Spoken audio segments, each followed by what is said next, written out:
Good morning mga katungkab. Andito nga pala ako sa palengke at inutusan ako ni Madam Mabel Revilla Opinion at kanyang grupo Marinduque Centro. Shoutout nga pala sa mga admin dyan ng Marinduque Centro. At na pala ako sa bilihan ng mga school supplies. So ayan, niresibuhan ng tatang. Hindi ko nga pala ito binidyuhan ng kanyang mukha at nahihiya daw itong si tatang. Yan na lang, notebook at saka mga gamit ang aking binidyuhan. Tsaka rin kwartay. Ay sabi ko nga pala kay Tatang Eri. Tatang ay abuhol mo ng maganda yan, yung sure ball. Yung katulad po ng tali sa Montenegro, yung halos hindi makalas at baka mabitawan ko po yung magdami sa daan. Tatang naari po yung bayad doon. Keep the change po. Aba, nagapanluko rin batang ito, talagang sakto na ito yung 500 na yan. At inaharap mo pa naman ang camera sa iyo, anong pogi mo eh. Baka ikaw ay madiscover ng Channel 7 at saka Channel 2. Huwag na ipakita mo ka mo, bibihan na lang yung mga notebook kayo.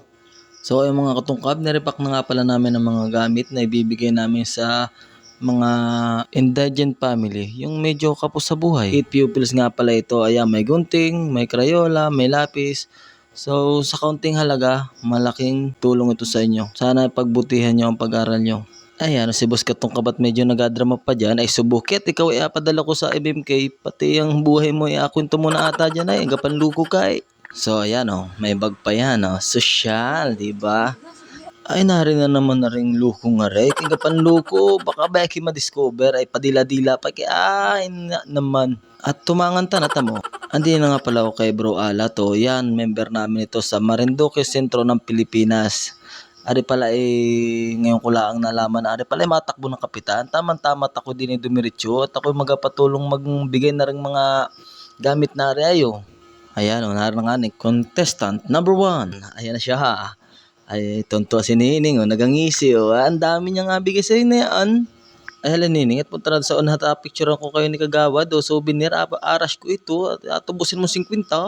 Pak ganon. Ano ba sabi niyo sa gamit sa bibigay sa inyo? Diba? Ano? Ano kasi?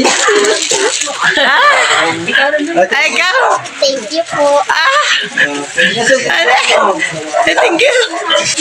Siyempre, si Kagawad ay malaban ng kapitan, bigyan naman natin ng bungad ng pananalita. Oo, kabidyo din yan. Ito po yung dito po na po talaga pinamigay sa bahay kasi ilang piraso lang naman ito ay baka dumulong pa tayo ay baka tayo tapusin. Kaya ma'am, ari yung sinamahagi po ng ating Centro ng Pilipinas, ang Marinduque, sa mga batang mga beneficiaries ng ating samahan.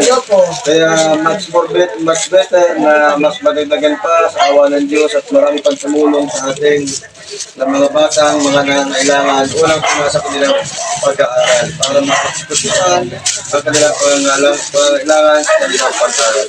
Kaya kami, ako, ay mamundan, ay nagpapasalamat sa nataos puso na pinagkaloob tayo sa mga bata na nangailangan, sa mga indigent ng ganitong munting gamit na hindi nabibili ng magulang. Kaya ito po grade 6. Grade 6 po ito, lalaki, binata na. Ito rin tuli na. Tuli ka na. Tingin daw. Huwag na, baka lumaki. Anong grade mo na ito eh? Grade 1. Grade 1. So 1 ay bibig grade 1. Ito po yung gamit niya. Anak, hawaki.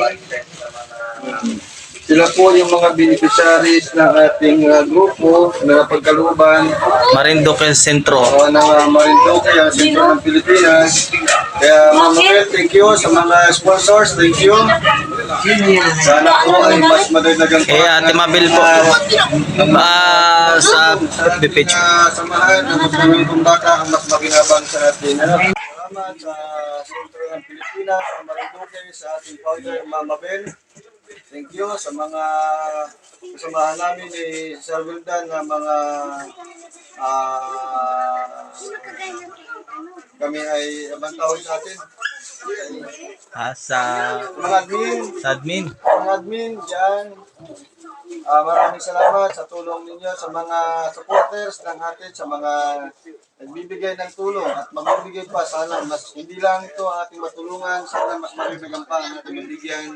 Kapag tayo nagsisimula pa lamang, hayaan ninyo, mayawan Diyos ay yayabong at yayabong ating samahan para po tayo makatulong sa mga mas nangangailangan. Kaya ito po mga bata ito, ang mga beneficiaries ng ating mga school bags, ay kanilang mga notebook, pen, papel, sila po ay yung mga batang ating napagbigyan ng kanilang mga gamit para po may magamit sila ngayong pasukan. So kami po ay magpapicture. Palakpak mo na kayo, Kapitan. Oo,